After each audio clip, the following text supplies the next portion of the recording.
Sir అదేవిధంగా ఇప్పుడు helmet ఒకసారి పట్టుకుంటే ఫైన్ వేస్తున్నారు సార్.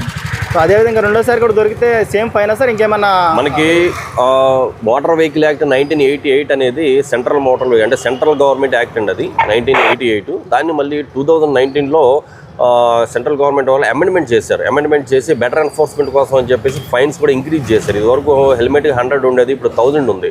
ఇదివరకు డ్రైవింగ్ లైసెన్స్ లేకపోతే 500 ఉండేది, ఇప్పుడు 5000 ఉంది. అలాగా దాన్ని ఇంక్రీజ్ చేయడం జరిగింది.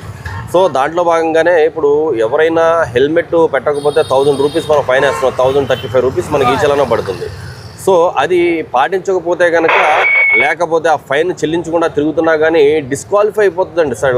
డ్రైవింగ్ లైసెన్స్ డిస్క్వాలిఫై అయిపోతుంది. Okay sir. ఇంకోటి ఇప్పుడు పగల హెల్మెట్ పెట్టుకున్నారు సార్, నైట్ కూడా హెల్మెట్ ఖచ్చితంగా పెట్టుకోవాలి సార్. ఇప్పుడు యాక్సిడెంట్స్ డేటా చూసినప్పుడు పగల జరిగే యాక్సిడెంట్స్తో పోలిస్తే నైట్ అంటే ల్యాక్ ఆఫ్ ఇల్యూమినేషన్ కావచ్చు, లేకపోతే లైటింగ్ తక్కువగా ఉండడం వల్ల నైట్ టైమే ఎక్కువ మనకి యాక్సిడెంట్స్ మనం చూస్తూ ఉంటాం. సో పెట్టుకోవాలా లేదనేది మనకే అర్థమైపోతుంది. నైట్ పెట్టుకోవడం ఇంకా సేఫ్. పైగా నైట్ వెళ్ళేటప్పుడు పురుగులు అవి కూడా పడతా ఉంటాయి. అన్నీ కూడా వాటి నుంచి ప్రొటెక్షన్ ఉంటుంది, విండ్ ప్రొటెక్షన్ ఉంటుంది, అట్మాస్ఫిరికల్గా అన్నిటి నుంచి ప్రొటెక్షన్ మనకు దొరుకుతుంది. నైట్ కంపల్సరీ పెట్టాలి.